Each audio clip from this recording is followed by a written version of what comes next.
Hey, welcome to another episode of the InNOLEvation Mindset Podcast, powered by the Jim Moran College of Entrepreneurship. I am Mark McNees, your host, and in studio today, we have CEO and founder of Clean the World, Shawn Seipler.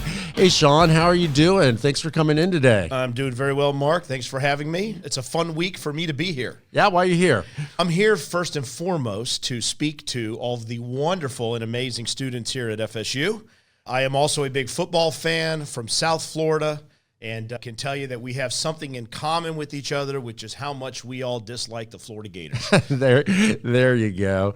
You're the founder and CEO of a social impact company and Florida's first B Corp and everything. But before we really dive into your company, I'd really like to hear about your roots and your upbringing and your entrepreneurial influences, and just tell us a little bit about your background. Sure, thank you. So I grew up in South Florida. My father's German, my mother's Puerto Rican. Okay. My father managed Zayre retail stores when I was young. So I saw him managing, going to work 12-hour days, every Thanksgiving, every Christmas. I remember when hurricanes would come through, we would have to go to the Zayre store and stay overnight in case the hurricane hit, if there was any looting the next day. So I can remember, I have vivid memories of being a 6-year-old driving a big wheel around a Zayre retail store, which was the responsibility of my father. Very hardworking, disciplined, hard work. He coached every one of my baseball teams. I was active in sports when I was young. He was always my coach. He was also my encourager, He just was a big support my entire life. And my mother was an amazing woman, just turned 82, stay-at-home mom, but just always had a wonderful meal on the table. Always, she taught me how to do all the chores I had to do. She made sure I did them. And just an amazing woman. Found myself in church 3 times a week. Okay. Had a really strong basis of doing what's right and loving your neighbor and making a difference in the community. I was someone that never liked the bully. Any altercations I ever got into, I was always the one who would stand up to the bully. When I was in South Florida too, I was the star athlete wherever I went. And so I can remember when I was in grade school and we would pick teams, I would always pick the bottom 4 or 5 kids who never got picked first. They were always my pick on my team. Okay. And then number 2, 3, 4, 5 athlete, they were on the other side. And we probably won half the games. We lost half the games. But the half the games that we won, I knew I was, it's what it was. I was the best athlete. It didn't matter to me. What mattered to me was seeing the bottom 4 win, feel good, have joy. Those were the things that when I was young turned me on. And I was an entrepreneur at a young age, but we also moved around a lot because my father was in retail. By the time I was 18, we moved 15 times. Oh, wow. I went to 3 6th grades. I went to 3 high schools. I actually went to 7 colleges. So I also moved around quite a bit within that retail world as well. Wow, that's super interesting. So your father's German side, right? That's right. And your mother's Puerto Rican side. That's so right. How did they meet? So my father's originally from Chicago. Okay. And he grew up on the south side of Chicago. He grew up on the rougher side of the tracks. He was not your typical German, white, Midwestern guy. Got himself into some trouble when he was early on, and his father banished him out and said, you need to figure your life out. He said, I like Latin women, so I'm moving to Florida. Okay. So that's what he did. And he met my mother in Orlando in, I think, 1975. I was born in 76 in South Florida. Okay. And he settled into being home in South Florida as a German Midwestern guy who was just out of place in his spot. And of course, my mother's just a beautiful Puerto Rican woman. So he went and found exactly what he was looking for. And they're now 50 years married, just had their 50-year wedding anniversary. That's fantastic. I know you weren't always the founder and CEO of Clean the World. That started in 2009. Give us a little bit about your resume and how you got started and your early career. Yeah, and I'll take one step back real quick in my childhood just to give you a little bit of the entrepreneurial spirit. There was a stint where we moved from South Florida to Arlington, Texas, and I was in 3rd or 4th grade. And back then, breakdancing was big, and that was to do. So me and a couple of my friends, we made this breakdancing routine. And next to the neighborhood I lived in, was this after daycare center that had a lot of, for us young women there, that we wanted to go do a dance performance for. And so we had a beatbox, so we had a boombox, and we needed batteries for the boombox. And I needed to raise money to buy new batteries for the boombox. And so I opened up in my little neighborhood a lemonade stand. And it was very successful. And then a bunch of other lemonade stands popped up in my little neighborhood. I said, all right, well, I'm going to add popcorn and I'm going to add cookies. And so I added popcorn and cookies. And all of a sudden, I noticed everyone else started adding popcorn and cookies. My grandfather was one of the original Disney cast members. He was actually the executive chef at Fort Wilderness's restaurant. Oh, wow. And he would send me little Disney trinkets and keychains and things that you couldn't get anywhere. So then I started merchandising with the Disney stuff that nobody could get, and made so much money that we actually, not just the batteries, but we bought a brand new boom box that opened up where you had the 3 speaker system. I remember those. And so that was my start. And I remember too, when I was in high school, I had a lawn mowing business. I expanded to 2 crews. Then I added window washing, car washing, babysitting. And I had a summer where my father said he would match dollar for dollar everything that I earned that summer. And I think that summer I earned $4,000. Nice. So he had to double that, which he was not prepared for. But so very young age, entrepreneurial, always just wanted to basically make money in order to have a good time. It was to go out, it was to hit the movies, it was to bowl, it was to just go out with my friends and have a good time. My early career, I got into tech sales at the age of 21. Okay. There was a moment there where I worked for Continental Airlines. I was working on the ramp, uploading, downloading bags in Houston at Intercontinental Airport.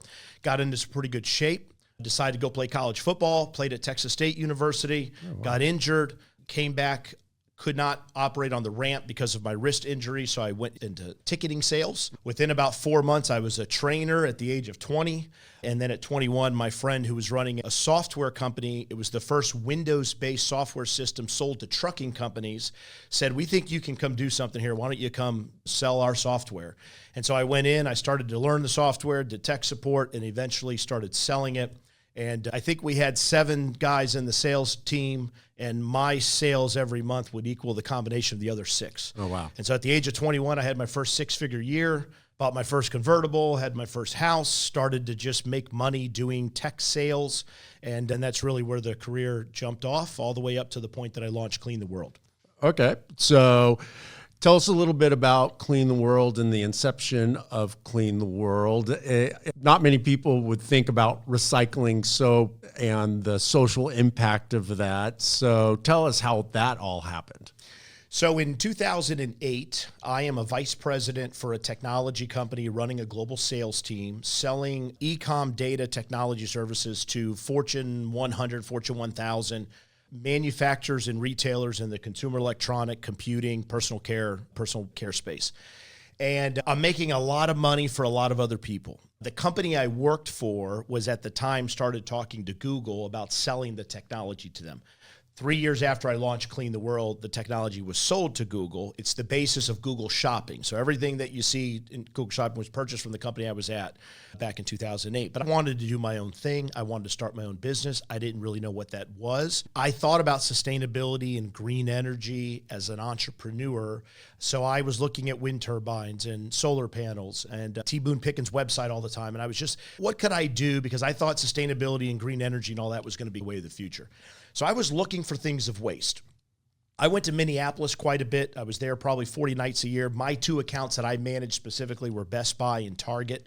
So I was there 40 nights a year. I'm a South Floridian, thin-blooded guy who's got to spend a lot of nights in the frigid cold in Minneapolis, Minnesota. And I would oftentimes bundle up and drink in these hotel rooms in order to keep myself warm and alive from one morning to the next. And so in one of those nights, in that room, I'm looking at the little bar of soap and the little bottle of shampoo that I'm given when I stay in a hotel room. And I start wondering what happens to that bar of soap and that bottle of shampoo when I'm done using it.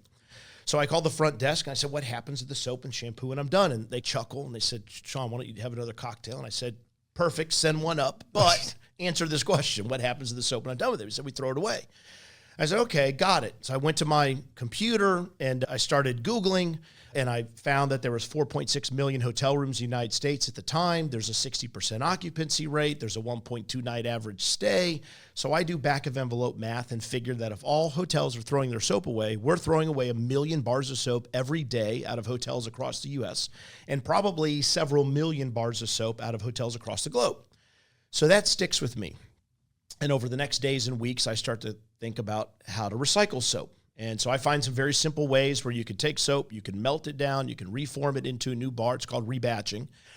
And so I said, okay, I can recycle soap. So now what am I going to do with recycled soap? And I start asking people, would you buy recycled soap? But that didn't really go far. Can I turn it into energy, fuel, or other things? What can I do with recycled soap? And on that journey, I found one study and then a second study, and in all about 10 different studies that all showed that at that time, there were 9,000 children under the age of 5 dying every day to pneumonia and diarrheal disease, number 1 and number 2 killers of children worldwide. And all these studies showed that if you just gave them soap and taught them how and when to wash their hands, that you could cut those deaths in half. And so I literally had a moment. I'm sitting on my bed in my home. It's on the 13th hole at Stony Brook East Golf Course. I've got a second home. I got the biggest 750 on the block. I'm in my early 30s. I've got tens of thousands of stock options. We're already talking to Google about selling. Got a wife, 4 kids. But all those childhood things, the going to church and trying to do what's right, not liking the bully, don't like things that aren't fair. And I'm sitting here going, we're throwing away millions of bars of soap every day, and there's 9,000 children that are dying. There's mothers 9,000 times a day that have to bury their child simply because they don't have soap, access to soap to be able to wash their hands. And to me, and I actually had an FSU professor once who told me this was your moment of obligation. It was the moment that I said, I'm going to figure out how to do it. I'm going to figure out how to get the soap from hotels, recycle it, and get it in the hands of children and families around the world. And so that was the moment that I launched into Clean the World. Nice. I tell my students that I love the business model. If you can find a product or something that somebody's throwing away and you can figure out how to attach value to that, that's such a beautiful kind of just business model. It's beautiful. There's so much opportunity. There's so much waste. There's so many Right. things that we can upcycle, we can recycle, we can find new purpose for. That's all we do now. But that's a great tactic and strategy, because there's so many things out there that we're wasting, we're throwing away, that we can turn around and find new value with. So tell us, you have a unique business model. Why don't you tell us about your business model and give us a little foreshadowing of the size of your business now, and then let's go back and let's find out how you got there. Okay, great. That's a great way to do it. So today today I've got 80 employees across the globe. We are a global social enterprise. We have a hybrid model. We have offices in Orlando, Vegas, Montreal, Punta Cana, Amsterdam, Hong Kong. We have a couple different sides and products. So our one product that we sell to hotels, the soap and plastic recycling product, we operate about 10,000 hotels, about 1.4 million hotel rooms on a daily basis. Those 10,000 hotels are across North America, Canada, the Caribbean. We're in every country in the EU, UK, and then in Hong Kong, Macau, Singapore, Taiwan, and Japan in Asia. That product, we have recycling centers around the world. And today we have effectively diverted 33 million pounds of waste from landfill. Nice. We have recycled and distributed 90 million free bars of soap to children, families, mothers in 127 countries. And the death rate to children under the age of 5 dying to hygiene-related illnesses has reduced by more than 60% since the day we started. And so many have talked about it and been impressed with it that the United Nations actually added our nonprofit, the WASH Foundation, to the United Nations Global WASH Cluster, because we are the only company in the last 17 years that's given out 90 million free bars of soap, all the education, all the water, all the programming. So we actually have a seat at the UN General Assembly. When you hear how we started, it's a pretty amazing story to think that we have a seat there with the impact work that we've done. That's so great. So let me guess, you were able to do this because the Bill Gates Foundation wrote you a $10 million check and you were off to the races and you've never had a problem in your life. That is so interesting that you actually use the Bill Gates Foundation, because there's a story there. So I'm going to take you back to 2009. I've got this concept. We're going to recycle soap from hotels. Call my German family members. They've got all the money in the family. I say, hey, I got this great. By the way, the global economy is totally in shambles at that point. But I'd say, and remember, I'm early 30s. I'm doing very well in life. Hey, family, I've got this great opportunity. Let's take used soap from hotels, recycle it. We'll help people around the world. That side of the family says, you're out of your mind. No, don't quit your day job. That's not a good idea. I'm like, that's not the answer I want to hear. So now I go to my Puerto Rican family members. Listen, guys, I got a great idea. We're going to get in a garage. We're going to cook soap. We're going to save children's lives. We are in. So we literally, in February of 2009, I find myself in a single car garage in downtown Orlando. I'm sitting on upside down pickle buckets. Me and my Puerto Rican family members, we've got potato peelers. We're collecting soap from hotels across Orlando. We're taking the potato peelers. We're scraping the outside of those bars of soap. We have a meat grinder. We grind those soap bars up into a noodle.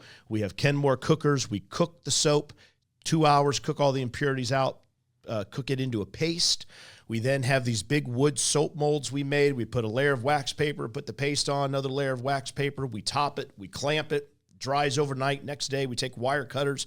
We cut all the soap out. We put it on racks. It blows dry another 24 hours with fans. The power cuts in the house every 30 minutes. I've got to figure out how to keep the power on, because that's what keeps the salsa and the merengue on. And that's the only way my Puerto Rican workforce is going to work for free at this moment. And so that was a big deal. And very true story. The first time that the police drove by the garage, they wanted to see what all of us Puerto Ricans were cooking in this garage. And so they came in and we gave them a nice tour of our soap recycling facility. Yeah, I bet they didn't think it was soap, right? They didn't, but it smelled like soap. It looked like soap. And it was, they said, that was about the time that Breaking Bad was hit. It was top in the charts. It was top of the charts. And when we started the entire program, we were giving this program to hotels for free. Okay. We were a nonprofit. Okay. And I thought we were going to get a bunch of donations and grants. And one of them was the Gates Foundation. Okay. And at the time, they were dialed in on global diarrheal disease. Oh, wow. And how to solve it. And so I said, this is the best grant they're ever going to see in the history of the Gates Foundation. Yeah. We're reducing landfill waste. We're taking soap that would be thrown away otherwise. We're recycling it, and we're getting it children and families around the world. And here's the 10 studies that show that this is the greatest idea the world's ever seen. So I don't know what I'm doing, by the way. I can sell multi-million-dollar tech deals to people all day long. I have no idea how to ask people for $50 for a mission. I don't know how to write a grant. So I get some lawyers, and I spend a lot of money to get these lawyers to fill out this Gates Foundation grant application. It takes us 6 weeks. It's 20 pages. And we sit around the garage during this time talking about, when Bill and Melinda Gates see this, they're going to come walking up this garage and they're going to hand us $1 billion check. And we better be prepared for that. That's going to be the moment of our lives. So we get to the moment that we're going to submit the grant application, and we hit submit, and we're high-fiving, and we are. And the next morning I wake up, and I've got a response from the Gates Foundation. Oh, wow. Yes. And it says, declined. Please don't reapply for 3 years. Wow. Thank you very much.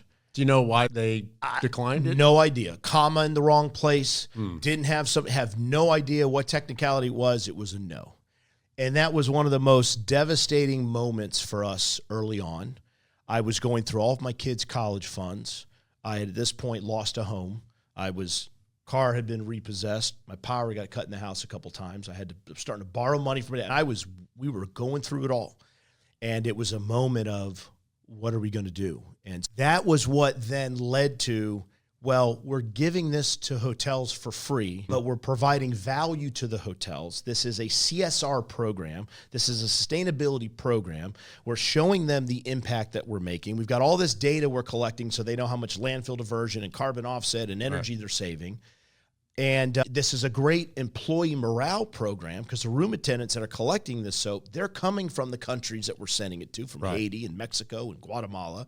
So we got to we need to get hotels to pay for it. So that was what forced us into our social entrepreneurial model, where we started to charge hotels for our program. Okay, interesting. So you went to these hotels who've been getting it for free, and they were excited to write a check. What happened? They were excited to write a check. So we came to them and we said, we've been giving you this program for free.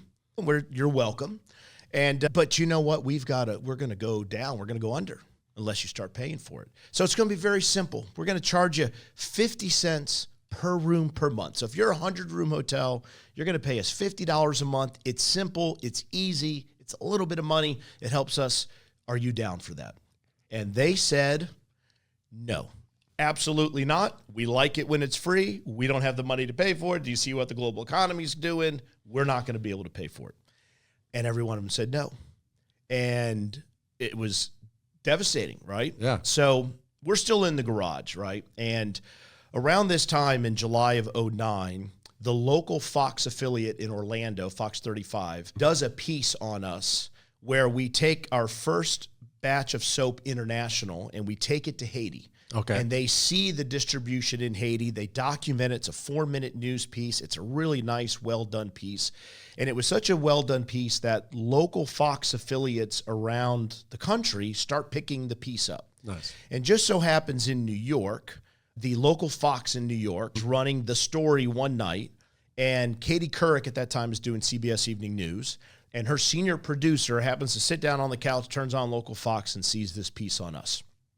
Now, this is also when the H1N1 flu virus was happening, and the big message was wash your hands, wash your hands. Right. So we're still in a garage. I'm struggling to get hotels on. I'm doing everything I can to try and get them, and I get a call one day, and it's the producer from CBS Evening News says, Katie really likes this. We want to do the same type of piece that Fox did. We want to put it on CBS Evening News. We want to go to Haiti with you. Can we come down to your facility and do a piece? Of course, we're still in a garage. Right. Absolutely, come down to our facility and we'll do a piece. And they said, and you got to have a hotel partner. We want to start in the hotel, see the bar of soap from a hotel, and we want to track it all the way to Haiti. So what did you do? I called. Because you didn't have a hotel partner, right?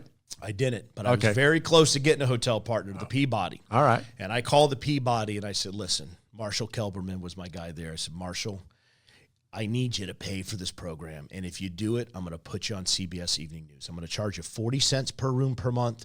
It's $300 for your 900 room. It's $350 for your 900 room. But I need you to pay for that. If you pay for it, I'll put you on CBS Evening News. And then I just need you to tell everybody what a great program this is. And Marshall and Alan Villaverdi was the president at the time. He said, got it. We'll do a deal. We'll do it.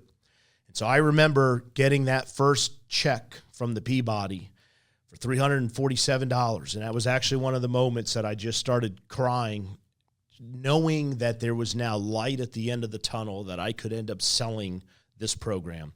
We ended up getting into that facility. CBS Evening News comes, does the piece on us. It's a very well done piece. It's the very opening piece on this particular CBS Evening newscast for their 30-minute show. We're a 5-minute piece. It was unbelievable.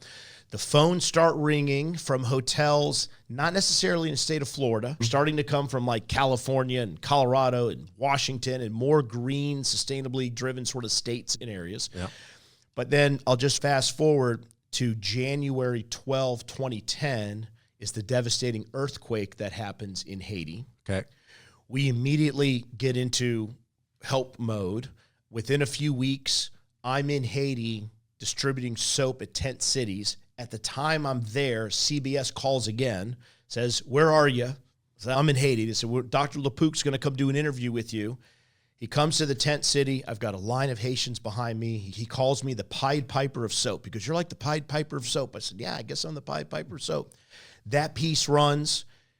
The phones start ringing off the hooks, and they have never stopped ringing since then. And it was like everyone wanted to help Haiti so we can do it with Clean the World. And at that point is when we ended up taking off. It's such an incredible story, and it just so many entrepreneurial stories. Entrepreneurs get to this point. You've lost a house. Your wife's car's been repossessed, which I can't even imagine that conversation. You come from a background where you're doing $1 million tech deals, and you're at the point where you're crying because you're so overwhelmed and happy that you got a $340 check. And just that part of the entrepreneurial journey has always resonated with me. I think most entrepreneurs who have made it to the other side have similar stories. Yours is pretty dramatic, though. I mean, just the stick-to-itness and the belief that you must have had just to say, this has to happen. There's no other option except we need to do this, and being so mission driven. As far as mindset, practices, and just like your why. And I think your why probably goes back to the 9,000 children dying every day needlessly, things like that. How do you keep that front and center when your house is getting repossessed, or you're losing a house, and your wife's car is getting repossessed, and you're in a garage and things like that? What kept you going? In July of 2009, that first Haiti trip, I'm going to go back to, we loaded up 2,000 bars of soap in the back of a DC-3, which is a plane built in the 1940s. We fly to Cape Haitian, Haiti, which is northern part of Haiti. We fly over the Bermuda Triangle, land on a Wednesday morning. It's the first time we do an international distribution, get on the ground, we start driving, and I just start to see things that just really hit you pretty heavy. Haiti is a stone's throw away from Central Florida. It's a quicker flight on a 1940 built airplane to get to Haiti from Orlando than it is in a jet to get to Washington, D.C. You start to see the need, the poverty, the desperation. You meet these children. These children have beautiful smiles. They have beautiful eyes. They look just like my 5 children, at the time 4 children. And you just think about what they have to go through and what environment they have. And so we load up these 2,000 bars of soap once we land, and we go to a church. And I have no idea what to expect here. We drive into the back of this building, and what happens in Haiti is once you put a roof on your building, you have to start paying taxes on it. So what happens is all the buildings are 2-story buildings. So the first story is covered by the second story, but the second story has no roof on it because that's how they avoid paying taxes. So you go into a church, and this is an open-aired, 10,000 people in this church. 1 o'clock in the afternoon, Wednesday afternoon, in the Caribbean, sun coming down on you in July. We come into the back. I've got 2,000 bars of soap. I'm already going, this isn't working. This math is not mathing properly. And the pastor gets up there and he says in Haitian, and then there's an interpreter. He says, if you're a mother and you've had a child, and the child started to have stomach cramps, and the child started to throw up and vomit, and the child started to dehydrate and got thin, and then the child died, come up here. And there's 1 and 2 and 5 and 10 and 30 and 40 women from the front come walking up. And one by one, they tell stories about 1 child that they buried and 2 children that they buried. This is exactly what happened. And some of them would go have a priest pray over them, and they thought it was something that they did, and they didn't know. Right. And so just sitting there going, this is just heartbreaking that these mothers have had to bury their children because they just don't have soap and clean water. They don't understand and know when's the proper time to clean and wash and all of that. And that was a moment. And then they sat there, and before they handed the soap out, they prayed for it. And their primary prayer was they were praying for me because they wanted to make sure that I could get more soap out to other people. And the irony, you sit there and you go, you're praying for me. And I'm going back to my golf community. And so all of that just stirred inside of me. And it was this commitment that I am going to fight through every adversity, every bit of any force that was going to try and stop me wasn't going to stop me. And I was going to figure out how to get all this soap from hotels, millions of bars, into the hands of children and mothers around the world. So that was a moment that the repossession, the losing the house, some of those things you go, we can get through this. We're not dealing with what they're dealing with just around the corner from us. Yeah, that's a very powerful why. And I can see how that could propel you through the really rough times. CBS is down there and hotels are calling. Like, how did that change your business and your business model? Yeah, so whereas we went from we didn't have any money and we had no customers, now we have a ton of customers coming on. They're coming in from all over the place. And now I need funding and financing to be able to satisfy these customers. So the way the program works, a hotel would come on board, they would sign up, they would pay 50 cents per room per month. So again, a 100-room hotel is paying $50 a month, 1,000-room hotel is paying $500 a month. And so once they come on, we have to send them training materials. We have to send them bins at that time. We have to send them digital assets so they can talk about this on social media. I have to have customer service. I have to have trainers. I have to have people operating these machines. I now need machines in order to recycle soap. So now, while it's great that I've got a bunch of customers coming on, I now need some type of funding. I need some money in order to buy new machines, to buy printed materials, in order to get more employees on. And so now I start to run into a little bit of a funding issue. Now remember, I'm a nonprofit. I've got hotels signing contracts into my nonprofit. I'm not really able to get donations at this time. Again, it's 2009, 2010. You start to learn in the nonprofit world that first year, second year, third year nonprofits do not do very well with fundraising other than friends and family. They don't do well with grants. Those grantees want to see history. They want to see results. I'm struggling. I'm going to banks. Banks don't want to give money. They're not giving money to anybody. They're definitely not giving money to first 1 year nonprofits that got a bunch of Puerto Ricans cooking soap in a garage. That ain't happening. So I've got to figure out a business model that can help fund this growth. And so the first thing I said is, I've got to get a for-profit in here somehow. Somehow I've got to, this is a program, people are buying a service. The service has a life at the end of it. We're recycling soap to save lives, but it's a service, it's machines, it's people. I need to figure out how to get a for-profit. So I launch a for-profit staffing company. The staffing company staffs the employees to the nonprofit. So I figure as the nonprofit grows, as the nonprofit adds more clients and customers and contracts, then I can add more personnel in the for-profit, and I have a little bit of a margin, a profit there that I can potentially get banks to start loaning me some money. And that does start to happen a little bit. They start to loan some money to me. And so I start to be able to manage that growth, but I'm always behind the eight ball when it comes to cash. I'm always hurting. I've probably handed paychecks to my employees over the first 15, the first 14 years of the company, and probably asked people to hold their paychecks 1,000 times during that time. It's just constant for cash. But what ends up happening in around 2010, 11, 12 is the emergence of B Corp. And so B Corps, for-profit companies that have mission written into its charters and bylaws, protects the fiduciaries to apply money and dollars towards that mission. And so when B Corps start to emerge, I start to see the path by which I can take all of these contracts out of the nonprofit and shift it all over to the for-profit. Maintain the nonprofit as the heart arm, as the distribution arm, as the impact arm. But let me get all this money funneling into the for-profit, which is going to be much more appealing to potentially investors, to further bank loans, to people that can get behind it, because now they can start to see contracts, clients, money flowing in directly to the for-profit. In the first model, when it was the staffing company model, the revenue was one company removed from the for-profit. So while it was good, the investors were not interested in it. So B Corps were very big. I actually testified in Tallahassee, the Senate Rules Committee, when they were passing B Corp legislation here in the state of Florida. After I testified, that legislation passed 5 subcommittees, the House and the Senate, without a single no vote.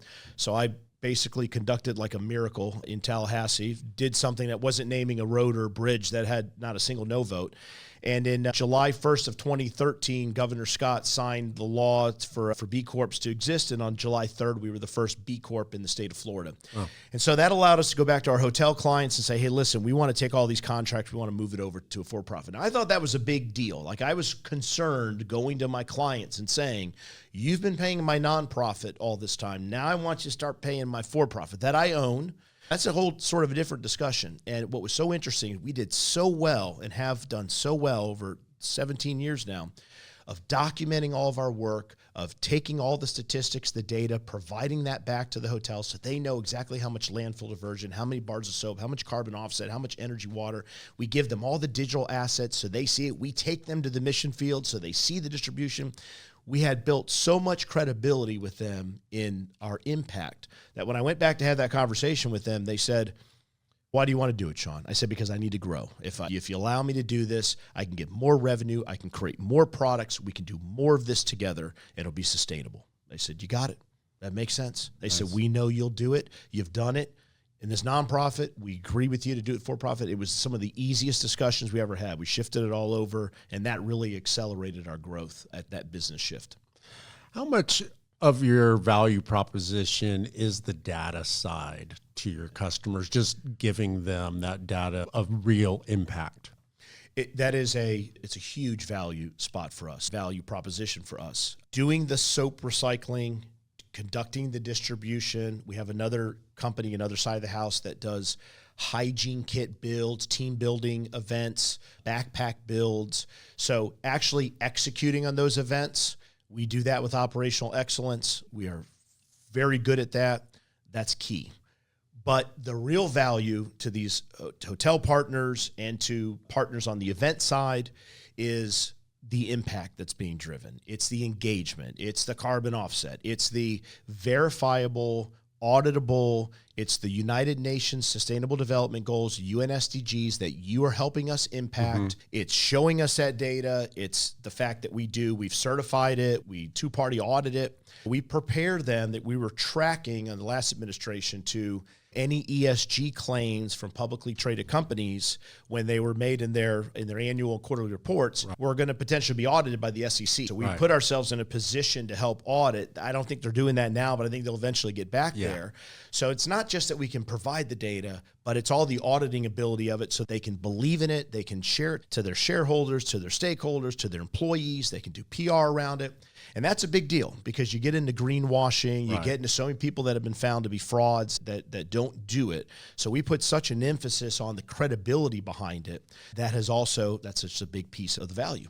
I almost think that it wouldn't work without that component of it. It's so interesting just how your career prepared you to be able to be a tech data driven company, and how important of part of your value proposition that is in what you do. So it's super interesting. We at Channel Intelligence, that was a technology company I was at that Google bought the technology for about $200 million. Our CEO is Rob White. He used to always say, we drink from the fountain of data. Everything was about the data. What Google bought was not so much how to do Google shopping, but it was about the data. It was about the consumer behavior, where and how they purchase, why they purchase, all that data. So it's funny because we set the company up, and I remember setting up our CRM, our Salesforce, and I said, we have to track every single piece of data that we possibly can, and just trust me, it's going to be important. And we did that from day one. Now today, we have so much data, and now we're adding AI agents on it, and we are asking and building these AI agents to take this data and show, like we can show a hotel that when their room attendants engage in our program and actually start collecting, that we get access to some other data. There's more energy efficient programs that they participate in. There's more waste diversion programs to participate in. So not only are you getting the benefit of our program when they engage, but now you're getting staff that is engaging in other green, sustainable programming. So what are we doing? We're reducing costs. We're becoming more efficient within the hotel. We're showing Amazon as one of our big clients on the event side. We do millions of dollars worth of business with Amazon every year. They're Amazonians, get together at facilities all around the world. They do team building, they do volunteer activities, and they're building hygiene kits, and they're building backpacks, and they're building food kits, and they're donating them. We can now see with Amazon employee retention, what the affection is for them. They're generally non-union. They don't necessarily want to have a unionized staff. So when you have a staff, when you have an employee base that has that much affection for the organization, feels that the organization cares about them and wants to do what's right, you're less likely to unionize. So we're now digging into data points like that to show companies and brands when you engage your staff in meaningful activity whereby they help others, where they love others, where they make the world a better place, they're going to have better performance. They're going to have more affection for you. Your brand is going to see the positivity. The generations, those that are listening to this right now, the most socially conscious generation in the history of the world, it will drive the economy. It will drive brands. It will drive companies to do the right thing, regardless of politics, regardless of any of that stuff. It's everyone hearing my voice and seeing this podcast who cares about sustainability, who cares about kindness, who cares about social impact. That's what's going to drive the economy. And so as we can show that statistically to the businesses, they start making better decisions. They start making better supply chain and all types of decisions that ultimately do what I want everyone to do, which is to make the world a better place. I'll say one quick thing, and I said this in classroom. I have 5 children. 4 of them are adult. Most of them are older, about the same age as everyone listening to this. But I have an 8-year-old. And there's a big gap between my 8-year-old and my 18-year-old. And I just think about what the world's going to be for her. And so when I have this podcast, when I talk to you, when I lecture the students here, it's in an effort. It's a father of an 8-year-old who needs this world to be better, who needs us to continue down these tracks. And so I know I'm speaking to those that I can inspire, that are going to make the world a better place. And I have a real example in my 8-year-old who I want to be able to live in a world that's a beautiful world, that has kindness, that exists, that has fresh water and clean energy, those things that I think are very important for us. So your company is currently doing around $30 million a year. Is that right? That's right. So we've just had this year is our greatest financial year. Our for-profit is going to do $25 million this year, about 20% net. When you add the nonprofit, it's about $4 million of cash and about $4 million of gift in kind. Okay. Over $32 million combined, but we're doing very well. And so what are some of your main revenue streams currently? And then can you just give us a picture of where do you see, your company going in the future? Great question. So our two main revenue streams right now is, number one, the hospitality program. So we've branded everything. So that's Clean the World. So the Clean the World product sold to hotels.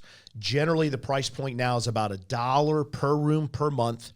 Again, 1.5 million hotel rooms on a daily basis being recycled, 10,000 hotels.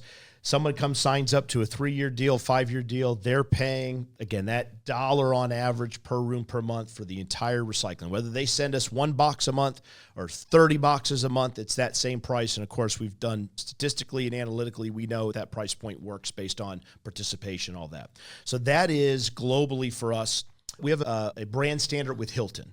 So every Hilton property, every Hampton, Hilton Garden Inn, Waldorf, Hilton Full Service, True, one of our great partners in North America, in EU, UK, all have a standard. They have to operate our program. We actually embed our program fees in the purchase of their soap and their plastic amenities. So when they're buying the boxes of soap and plastic from the distributor, our fees are embedded in that. And we actually get paid a wire once a month from the manufacturer who has embedded our program fees in it. So it's a really great way. We're not collecting bills. It's a cash to conversion ratio. It's super high. It's awesome. We also have about 1,000 Marriotts. We just signed a deal with Hyatt. We actually just launched Hyatt's brand standard for all the Hyatt full service brands. We have every Caesars property. We have every MGM property. We have Wynn Encore. We have basically the entire Vegas Strip. We have Sands, Venetian Palazzo. So what happens in Vegas doesn't necessarily stay in Vegas when you're using your soap out there. That's right. So we have a ton of great brands, ton of great management companies. That's the Clean the World side of the house. That's about a $7-8 million a year business for us right now. And that's an annuity. We just keep building on that. Then the event side, that's the impact events. We're selling the event experiences, backpacks, hygiene kits, comfort kits, disaster relief kits. We're now doing food pantries. We're doing Feed the Funnels. That we do 2,000 events a year. Amazon's our largest customer on that side of the house. They're paying us to put these events on, white glove service, getting on the mic, getting everyone excited, energy, music, the whole nine. We do those on any given day. We could have an event going on in Amsterdam, in Hong Kong, and in Tallahassee, all at the same time. And so we operate that. That's about another $8 to $1 million a year business for us. And then we have one that I love the impact on. It's called the Fresh Start, and that's CTW Events. So that's a different brand, different logo. That's CTW Events. Fun, exciting. Find it on Instagram, TikTok video. That's the energy side of the house. Right. Then we have our Fresh Start Wash and Wellness mobile hygiene units. So we've made these 40-foot trailers that have 4 beautifully custom designed showers and toilets inside of them. We sell these to local municipalities. We engage those that are experiencing homelessness, and we try and get them on the continuum from homeless to homed. So they come in, they get a beautiful shower experience, air conditioned, heater, natural light. It's porcelain toilets. It's a nice wood vanity. It's tile floor. Come in, give them 20, 30 minutes. Just let them take a shower. Let them just wash off. These are folks that live on the street. These are homeless folks experiencing homelessness. And when we do that shower, we put these wraparound service providers around them. So now when they come out of the shower, they could talk to somebody about drug addiction. They could talk to somebody about temporary housing, about temporary job placement, whatever it is. We've seen amazing statistics with those going from homeless to homed, and how many of them actually use our shower services at some point before they get on that continuum. So that program is about a $3 million a year program for us as well. It's heavy in Clark County. We have a couple other locations in California, Tulare, Chula Vista. We did Seattle for a moment, and then we do Central Florida. So we have 2 units that operate across Orange County and in Orlando. And so we've got those 3 primary products that drives most of the revenue today. And we do that, of course. Europe is pretty big for us. And then we're getting more traction. We've been in Asia longer, but we're getting some more traction there. We see the future in data technology. We see it in, we can operate a hotel, we can take their soap and plastic, we can give a lot of data and information around landfill diversion and some of that social impact. But there's a lot of other programs going on in a hotel around energy efficiency, water efficiency. When I put these light bulbs in, these new energy efficient light bulbs, I'm gonna save so much energy. So we need to figure out ways. There's some really cool platforms that these hotels have built custom. We want to get something that's a little more standardized and find new ways for those hotels to engage in our platform and put their data in with us so we can help show them trends that go just beyond sustainability, but how's that impacting workforce? How's that impacting the consumer? When you share that with the consumer, are you getting better consumer behavior? The studies show, there was a recent survey done out of the UK, and I know this because I was live on Australian news 2 nights ago talking about this PR we put out, but travelers across Europe were making decisions at staying places based on sustainability efforts and initiatives upwards of 90%. And in 2017, that was 46%. So I went from 46 to 90 from 17 to today.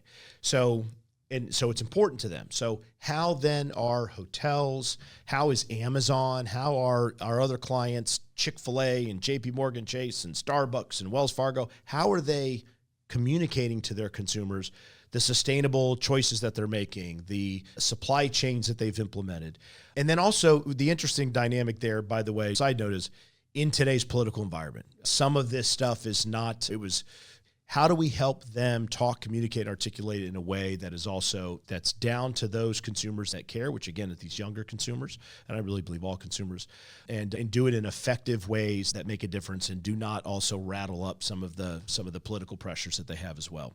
But our future's in data, our future's in social platforms. I think creating a social platform, a social impact platform, one where people come on and engage and they talk about and share all of the great impact that they're doing, the beach cleanups, the water cleanups, the serving, the making food for somebody.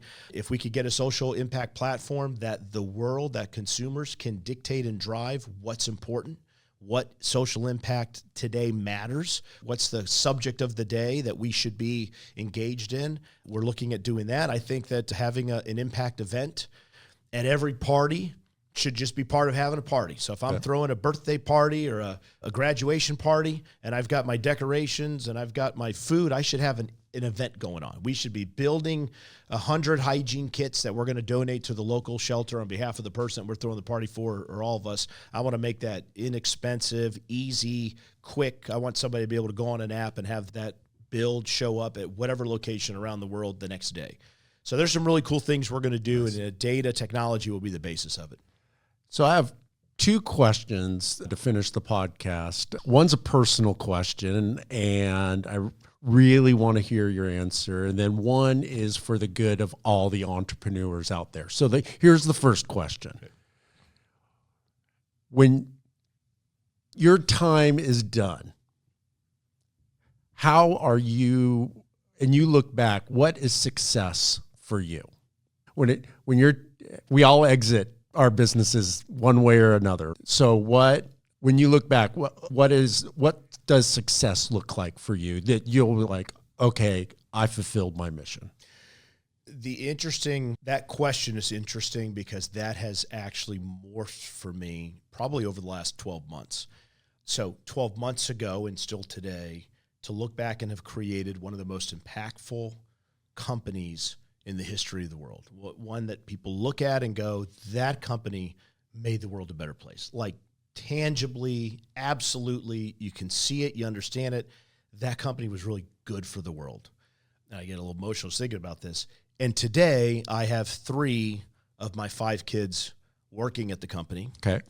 4th, my daughter Sierra is just interviewed. She's coming on board. Okay. So all but the 8-year-old. Yeah, no child labor. No child labor, not yet. But she did ask me the other day. She said, Maya works as she's a volunteer coordinator assistant. She goes, Maya said that I can volunteer at the age of 8 because I told her she couldn't do it until she was 10. So she wanted to correct me that she could come volunteer. So I love that. So I sit down and have dinner with my kids now, and they just start talking about Caitlin was just out at Amazon in Seattle, and she was on the mic, and she did this. And Aiden, who's in the finance department, is asking her, and they're all just amazing children. Now seeing them as a part of it and seeing them so interested and caring about it and wanting to help drive it, I think for me that answer now is the legacy is, can I get this set up right for them so that they can take it to the next, and they'll go way beyond me because they're all smarter than me and brighter than me, and they're going to take it to who knows where. So that for me, that's when it's all said and done, it's watching my 5 kids make it happen. I love that. And then the final question is, we have so many entrepreneurs watch and listen to this podcast, and I love to end the podcast asking the entrepreneur, if you could go back, Shawn, to 2009, before you launched Clean the World, and you were allowed to tell yourself one thing that would make it better or easier or whatever, what is that one thing you would tell yourself? Okay, I'm gonna cheat and say 2, but you'll understand why. A very technical business thing would be hang on to as much cash as you can. Okay. Just the whole cash is king, cash is king. Don't spend it unnecessarily. Do everything you can to hang on to as much cash you can. I look back and say there was a lot of things I did I shouldn't have done cash-wise. The other thing I would have said, I think the more meaningful, is, man, it's going to be okay. I had a lot of emotional bad moments. I had a lot of moments where I just said, this isn't going to happen. I'm going to be a failure. This is a mistake. Why did I leave this company? Why did I do this? Now, not having gone back to tell myself that, it all worked out at the end, but I may have had, some of that took a toll on relationships and people and things that I think if I was able to tell myself, bro, just hang in there, just keep pressing, it's going to be okay. It's going to be okay. Just keep doing what you're doing. That may have dialed down some of the emotional, some of the things that just became a challenge making this thing happen. That's what I tell myself. Take a chill pill. It's going to be all right, man. Thank you so much for sharing your story and your time with us today. Really love it. Hey, thanks for tuning in to another episode of the InNOLEvation Mindset Podcast, powered by the Jim Moran College of Entrepreneurship. Hey, if you like this episode, be sure to give us and be sure to hit that subscribe button so you never miss another amazing episode. We will see you next time.